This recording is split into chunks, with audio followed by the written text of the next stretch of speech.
The topic which I'm going to discuss today is the diagnostic approach of plasma cell neoplasm. So let's start with what exactly the plasma cell neoplasm is. So the famous WHO book, which is considered as a Bible for hematolymphoid neoplasm, defines plasma cell neoplasm as a clonal disorder of terminally differentiated B cells which secrete a single homogeneous monoclonal immunoglobulin, which is known as M protein, and this is known as monoclonal gammopathy. So there are two important things. First is secretion of monoclonal immunoglobulins, and the other is a proliferation of clonal proliferation of terminally differentiated B cells that are the plasma cells. So these two things should be there. And in this spectrum, what we have is non-IgM MGUS, because IgM MGUS is now considered as a precursor lesion for Waldenstrom macroglobulinemia or lymphoplasmacytic lymphoma, along with non-IgM MGUS, which is considered as a precursor lesion for plasma cell myeloma. We have plasma cell myeloma in this category, which is again have three variants: smoldering myeloma, which is asymptomatic myeloma, non-secretory myeloma, the plasma cell leukemia, and the tissue deposit, if it is osseous, that is known as solitary osseous plasmacytoma. If it is non-osseous, then it is extra-osseous plasmacytoma.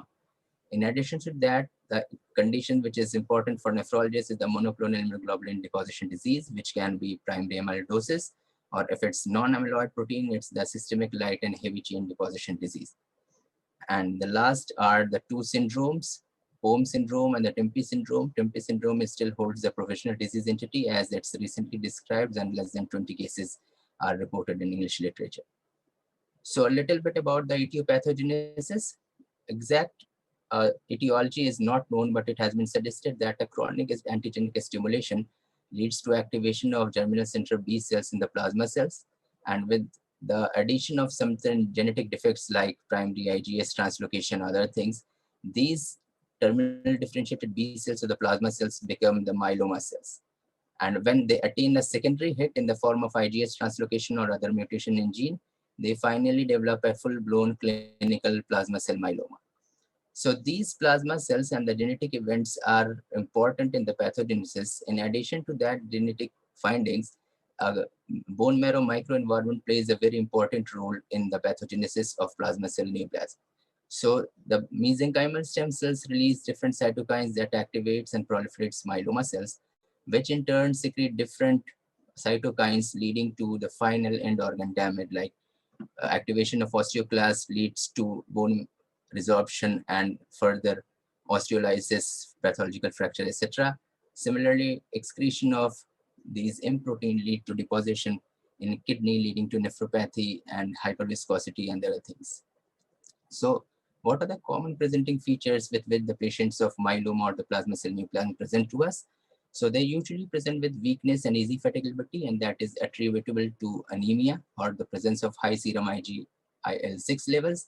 There are presence of bone pains, which is due to pathological fracture, due to increased osteoclastic activity. There are recurrent infections because of decreased level of normal immunoglobulins, which goes down, and also some dysfunction of B and T cells. Nausea and vomiting may be there because of renal dysfunction and hypercalcemia. Peripheral neuropathy, visual acuity loss, these can be due to hyperviscosity or the peripheral neuropathy because of nerve compression and amyloidosis. Confusion and CNS symptoms can be again due to hyperviscosity due to paraproteinemia.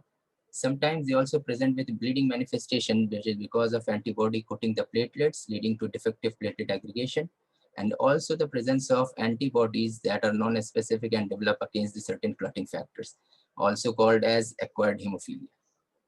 So when to suspect the plasma cell neoplasm? So usually, as we know, this is a disease of elderly. So if an elderly patient presents with bone pains or pathological fracture with a trivial injury and X-ray reveals cellulitic lesion, myeloma can be suspected. Additionally, unexplained anemia, which is one of the most common presenting thing, is there. If there is any history of recurrent infection, especially UTI, recurrent UTI, we can suspect a plasma cell neoplasm. Patient if presents with proteinuria and that too in the nephrotic range, or if there is any other features of renal impairment and we don't have any clear-cut explanation about any pre-renal, renal, or the obstructive cause, then PCN can be suspected. Additionally, presence of hypercalcemia, hyperproteinemia with reversal of AG ratio. These are the presenting features with which a plasma cell neoplasm can be suspected in an elderly patient. So when these patients come to us, we subject them to a battery of investigation for the proper diagnosis, classification, and prognostication. And these investigation can be classified into 5 broad categories. Some investigation that leads to evaluation of clonal plasma cells, and this includes bone marrow aspiration, biopsy, or the aspiration of a plasma cytoma or the biopsy of the plasma cytoma.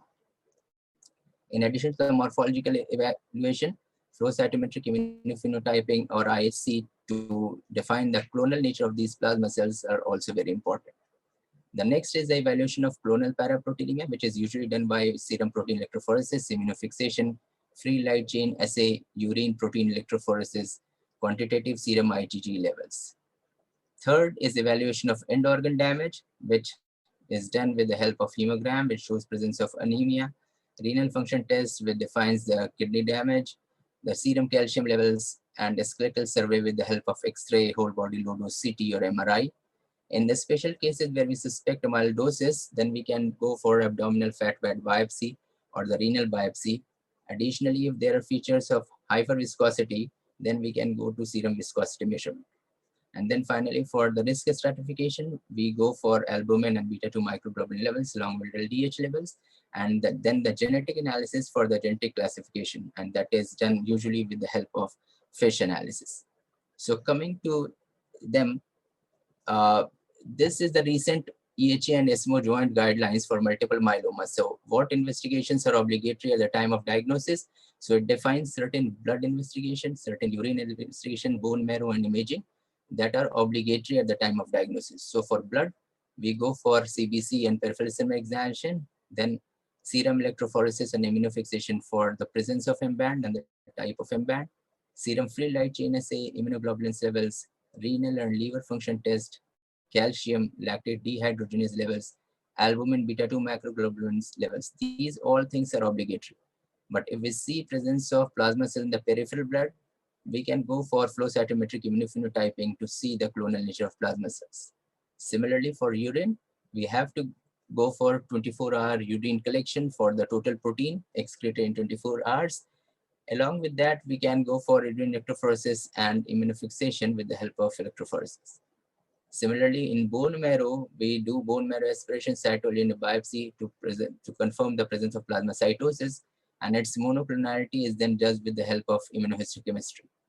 The next generation flow cytometry or the next generation sequencing is also used to detect the clonal nature of plasma cells.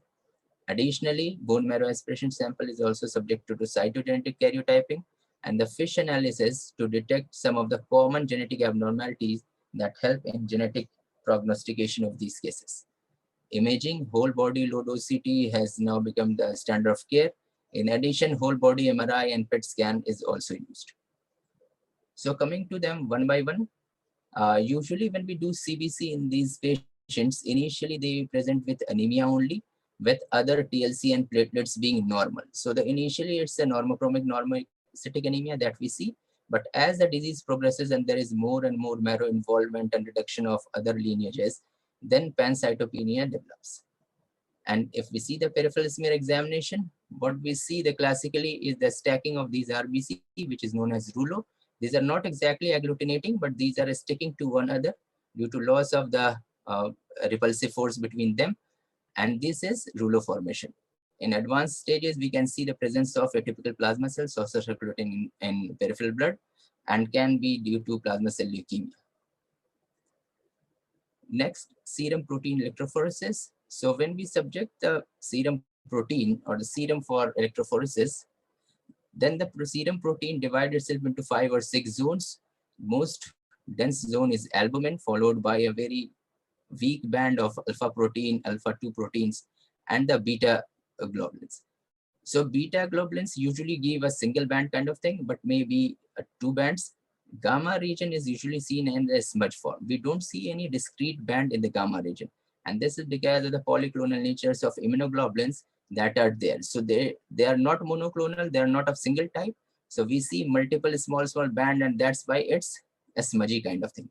But in case of myeloma, we can see this kind of single dense protein band in the gamma region. Fine. So this photograph shows a normal electrophoresis where we see albumin, alpha 1, alpha 2, beta, and gamma region. Gamma is not a band, it's a smudge kind of thing. In this situation, if we see this smudging is very dense, this may be because of hypergammaglobulinemia, which is not monoclonal, which is polyclonal. It can be due to some dense chronic inflammatory condition, especially LD, tuberculosis, we can see this kind of thing. And the third one shows an M band present in the gamma region. So presence of M band is there, and this is done by gel electrophoresis. And how do we quantitate it? We put this kind of gel. So the earlier photograph was a cropped one of this one. So we get a gel which is either 15 sample or 7 samples.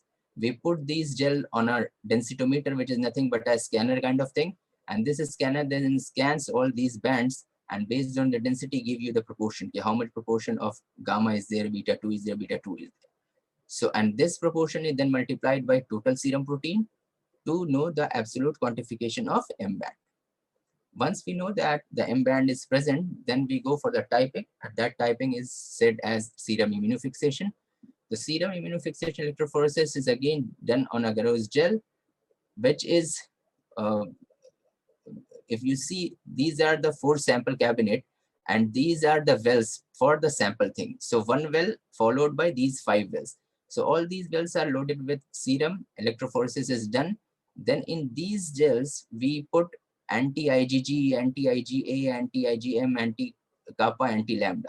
Suppose there is a protein which is of IgG or lambda type.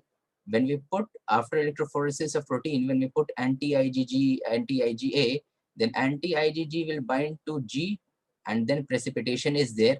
Similarly, kappa will bind to anti-kappa, and the precipitation is there. This is followed by staining and de-staining. So all these things which are not bound are washed off in subsequent washing.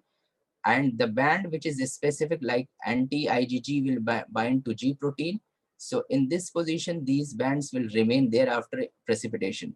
So with the presence of these bands, which are stained finally by commercial blue or certain stains, this gives that this band which is present over here is of IgG and kappa type. Fine. Like this case, we don't have any band, and when there is no band, it doesn't bind to any IgG, IgA, IgM, or whatsoever. So here there is no band. Here we have an M band which is of IgG kappa type. After electrophoresis and fixation, the most important thing comes as serum free light chain assay. So what happens whenever a plasma cell is produces heavy or light chain? A plasma cell produces light chain in additional number as compared to heavy chain. So if light chain and heavy chain binds, it gives rise to intact immunoglobulin, and the leftover light chains are floating in serum as a free light chain. So these free light chains and the heavy light chains, when they're circulating, they are captured by reticuloendothelial system, but the excess is filtered through the kidneys. So these free light chains are usually filtered through the kidney glomeruli, and then these are reabsorbed in the proximal convoluted tubules. But whatsoever is left is excreted in urine, and the urine excretion is not more than 5 to 10 milligram per day. This is the normal situation.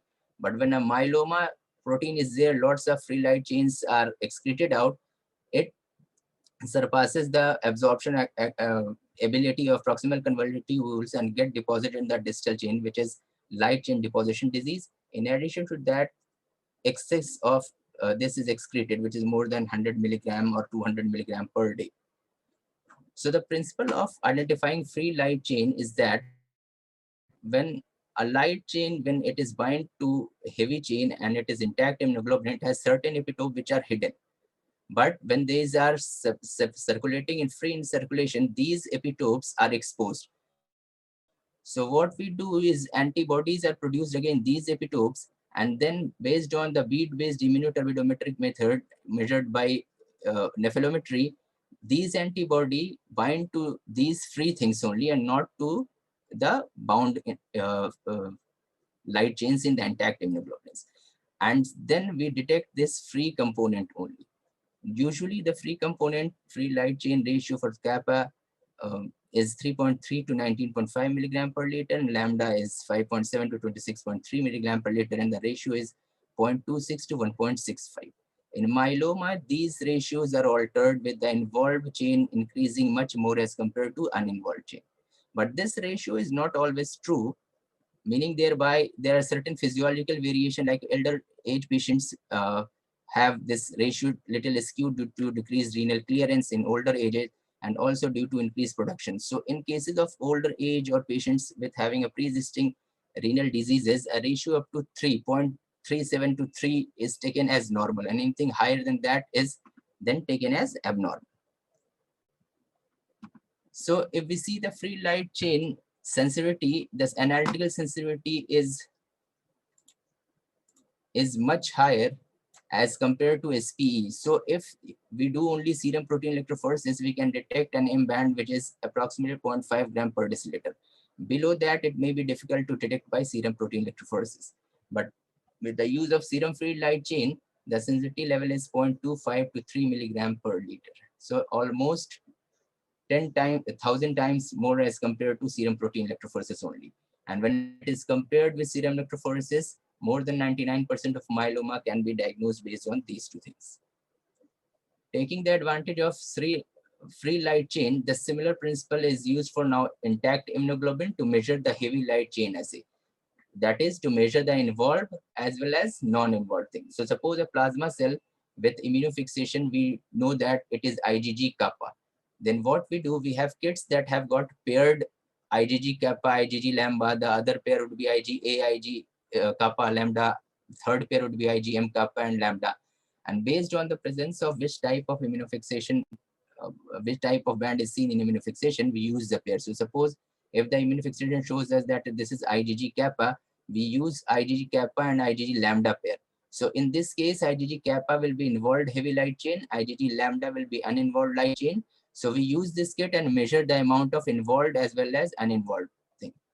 So this ratio is again now found to be very important in disease diagnosis and monitoring of plasma cell myeloma.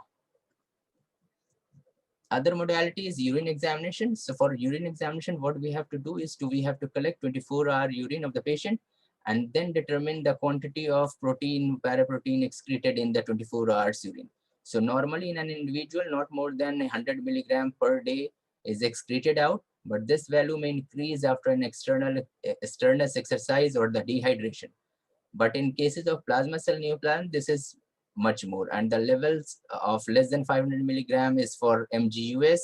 And for a smoldering and myeloma, this is usually more than 500 milligram per day. In addition to that, what we do is urine electrophoresis, similar to that of serum. But in urine, we don't find albumin and other things usually in the initial stages. But if there is FANC, glomerular disease, and there is loss of filtering capability, all the proteins seen in serum are seen in urine as well. But in the initial stages, in urine, we see only the monoclonal component, not the albumin, alpha 1, alpha 2, and these things. Other blood investigations that are very important for the diagnosis are the ESR, which is markedly increased in cases of myeloma, and that is attributable to decrease in RBC count as well as decrease in negative pressure that repels the RBC. So they aggregate together very quickly and go down, and the sedimentation rate is increased. Similarly, the total serum protein, which is usually increased but may be normal, but the AG ratio is reversed. Serum beta-2 microglobulin, very important for the prognostication. Serum calcium, which is increased, phosphate is increased, alkaline phosphatase is normal. Renal function test shows high level of urea and creatinine, and LDH levels are raised. So these blood investigations also help. But it should be kept in mind that not in all patients, all these things are abnormal. There may be some patients which have one thing abnormal, other thing may be normal, right? Other important thing is measurement of serum immunoglobulin level. So it has been found that more than 90% of the patients of myeloma have less than 50% of the normal concentration of the immunoglobulin. So suppose if it is IgG myeloma, the level of IgA and IgM is usually decreased to less than 50%. And this level of immunoglobulin measurement is important, especially in cases of IgD and IgE paraproteinemia, which are usually not typed based on the immunofixation, because in immunofixation kit, the common kit that we use has only IgA, IgG, A, and M, and that is because these are the major proteins, major proportion of paraprotein. IgD and IgE are very less in frequency, so the kits are not available, or if available, they are in very less quantity. So we don't use, routinely we use IgG-AM kappa lambda. So in those conditions, if we are not finding any heavy chain, then we can take this help of immunoglobulin concentration, where the involved chain IgD, if it is very increased or IgG is increased, it denotes that this is IgG or IgE kind of myeloma. Coming to bone marrow examination. So bone marrow examination is an invasive procedure, and this is the thing that gives you direct evidence of proliferation of plasma cells. So bone marrow, normally the plasma cell is 1 or 2, not more than that. Certain chronic inflammation may increase this plasma cell, but usually not more than 30. So we can see the increase in plasma cell, and depending upon the stage of diseases, number of plasma cell may vary from 10 to 20, 30, 60 and whatsoever. And these plasma cells can look really like plasma cells, or they may even don't look like plasma cells. Like these are the 4 photographs from one of our publication, which shows that majority of plasma cells are normal plasma cells, but some can be monocytic looking like, some may have so much vacuolation that they may look like macrophages, or some may look like the blastic. So how to differentiate normal from abnormal plasma cells? So normally plasma cell is a oval structure which has got a central round nucleus pushed towards a side, which is eccentric, and nearing to the nucleus you have a perinuclear half, and cytoplasm is abundant. It's pyroninophilic or sea blue kind of thing, which is described. So if there is a high NC ratio, like in this case, we see a nucleus is increased, high NC ratio, presence of multinucleation or presence of nucleoli, these all things hits you towards that these are not normal looking, but these are abnormal plasma cells. So it's not necessary that 100% of these plasma cells look atypical. There are cases where 50% look normal and 50% look abnormal. So that depends on the proportion and the type of case that we see. Flow cytometric immunophenotyping using bone marrow aspiration is again a very useful entity to define the clonal nature of plasma cells. And the plasma cells, as defined by bright CD38, if we see these are the chunk which are normal plasma cells, which is negative for 56, and we see these are nicely polytypic. Lambda is separate, kappa is separate. There is no restriction. But these red population, very small population of atypical plasma cells, which is 19 dim 56 positive, denoting that these are atypical plasma cells, and nicely they are monoclonal, only cytoplasmic kappa restricted, not lambda. So flow cytometry gives you an evidence, and these are very much important in cases where the secretion is low. Either the patient is oligosecretory or non-secretory myeloma, then you do not find any M band in the serum.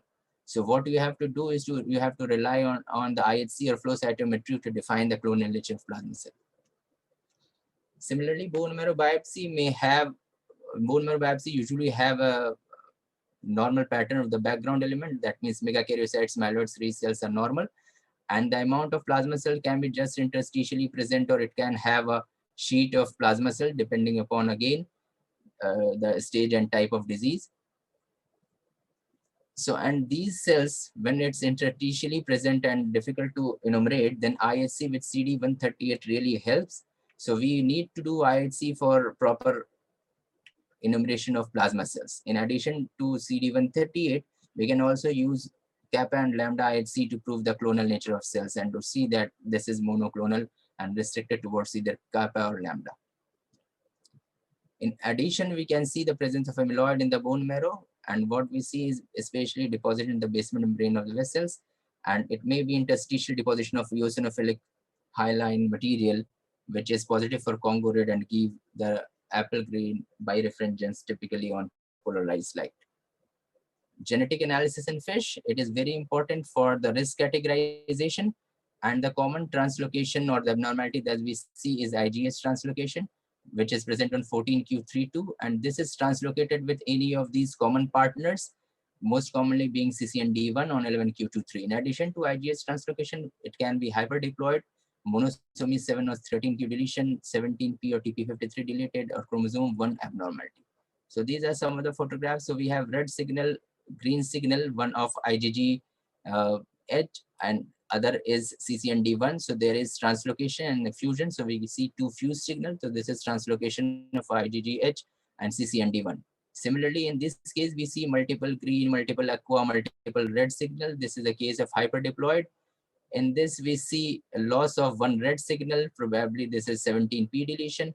And in this, instead of two green, two red signal, denoting the two set of chromosome 1 is lost. So this is monosomy 13. And based on these genetic classification, you have a standard risk, intermediate risk, and high risk category with the survival ranging from 8 to 10 years to 3 years. So deletion 7p, 1416, and 1420, these are the things that denotes high risk. So a minimum panel should include at least these things so that the patient with high risk can be defined and further management accordingly can be done. A skeletal survey, routinely it used to be done with the help of radiographs, but with multiple exposures and other things, low dose CT has now been standardized, and it has been found to have a better visuality of the lytic lesion. Just to see an example, these are the lytic lesions that are seen with low dose whole body CT. As compared to that, these are the conventional X-ray, which has not highlighted any lesion over here. So the cumulative dose of these radiographs and whole body low dose CT remains to be similar, approximately 2.7 millisieverts as compared to 2.5 millisieverts. So these had got high sensitivity as compared to the conventional modality in detecting the lesions, but the radiation dose remains the same. So these are now preferred as a modality of choice. The renal involvement of plasma cell neoplasm can be seen as light chain myeloma or cast nephropathy, which is the most common. Additionally, it can be acute tubulopathy, inflammatory tubulointerstitial nephritis, amyloidosis, or deposition diseases. And when renal involvement is supposed to be there, then the renal biopsy along with special stain like Congo red, immunofluorescence, immunohistochemistry, and electron microscopy is very important to see the type of disease, the type of deposition, whether this is amyloid or not, or whether this is other immunoglobulin deposition. So with all these diagnostic thing in hand, we come to the diagnostic criteria, and this diagnostic criteria is important to define which type of disease and which type of plasma neoplasm we are dealing with. So MGUS, monoclonal gammopathy of undetermined significance, should have all these criteria. The M protein should be less than 3 gram per deciliter or 30 gram per liter. There should be less than 10% clonal plasma cells, and the absence of myeloma defining events. Similarly, a smoldering myeloma, the cutoffs of M protein and clonal plasma cells are now more than 3 and 10. But again, this is asymptomatic, so there should not be any myeloma defining events. But in myeloma, there is a clonal marrow plasmacytosis more than 10% or a biopsy proven plasma cytoma plus any one of the myeloma defining events or biomarkers of malignancy. So myeloma defining events can be memorized as CRAB. So hypercalcemia, renal insufficiency, anemia, and bone lesions. So hypercalcemia more than 2.75 millimole per liter or more than 11 gram per deciliter. Renal insufficiency either in the form of creatinine clearance less than 40 ml per minute or serum creatinine of more than 177 micromole per liter or 2 milligram per deciliter. Anemia of hemoglobin less than 10 or more than 2 gram deciliter below the lower limit for that normal age, and bone lesions, which is more than one osteolytic lesions on a skeletal survey. In addition to that, if the biomarkers of malignancies are, if there is more than 60% of clonal plasma cells, the marrow, it straight away fits in that. In addition, involved serum free light chain ratio of more than 100 and more than one focal lesion on MRI, which is more than 0.5 mm or more. So if any of these three or any of these four is present along with more than 10% plasma cells, this straight away goes to multiple myeloma. Coming to the revised ISS staging system. So stage 1, it hinges on albumin, beta-2 microglobulin, LDH, and the high-risk cytogenetics. So if albumin is more than 3.5 gram per deciliter and beta-2 microglobulin is 3.5 milligram per liter or less, then it is stage 1. Normal LDH is there and there is no high-risk cytogenetics. But in a stage 3, beta-2 microglobulin if more than 5.5 milligram per deciliter, or if there is raised LDH or high-risk cytogenetic abnormality, then it goes to a stage 3. And these stages correlate with the survival being, 5-year survival being 60%, 40%, 20%. The solitary plasmacytoma, it is biopsy-proven solitary plasmacytoma or a clonal plasma cell, and usually the random bone marrow examination do not show presence of any clonal plasma cells. So a skeletal survey do not show any other lesion, and there is absence of end organ damage. There is a condition of solitary plasmacytoma with minimal marrow involvement. In this condition, it's a flow cytometry proven clonal plasma cells, which is usually less than 10%. So solitary plasmacytoma should be single, and other myeloma, plasma cell neoplasm myeloma features should, multiple myeloma features should not be there.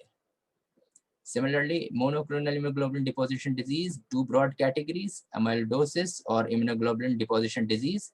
In amyloidosis, you have intact fragments of abnormal immunoglobulins which form a beta-pleated sheets, and it is positive for Congo red stain and the characteristic appearance of polarized. So this is misfolded protein of amyloid, but in this condition, there are light or a heavy chain deposition, but they are not congophilic. Fine, they do not form amyloid beta-pleated sheets. The last two categories are the POM syndrome, which POM stands for polyneuropathy, organomegaly, endocrinopathy, monoclonal protein, and skin changes. And they have certain mandatory criteria, major criteria, and minor criteria for diagnosis. Along with that, a new entity, which is Temporal Syndrome, which is recently described, less than 20 cases. It has erythrocytosis, which slowly progresses over time. M protein has been reported in all cases, but unlike POM syndrome, VEGF levels are normal and plasma counts are around 10%. So all these diagnostic criteria are very important, because after doing extensive evaluation of all these cases, what we have to do is we have to classify the disease accordingly, so that subsequent treatment is to be there. So that's why we need all these diagnostic criteria and investigation. So just to summarize, there are only three important cues. First is that plasma cell neoplasm are heterogeneous disorders, meaning thereby it can present to various departments in medical field, to a nephrologist, to a general internal medicine person, to a orthopedician, or to a hematologist. A multimodality investigation by clinical pathologist, histopathologist, hematopathologist, radiologist is required to diagnose and classify them correctly, and a comprehensive workup is needed for proper classification and prognostication of these cases. With this, I would like to thank you for the patient hearing. Thank you.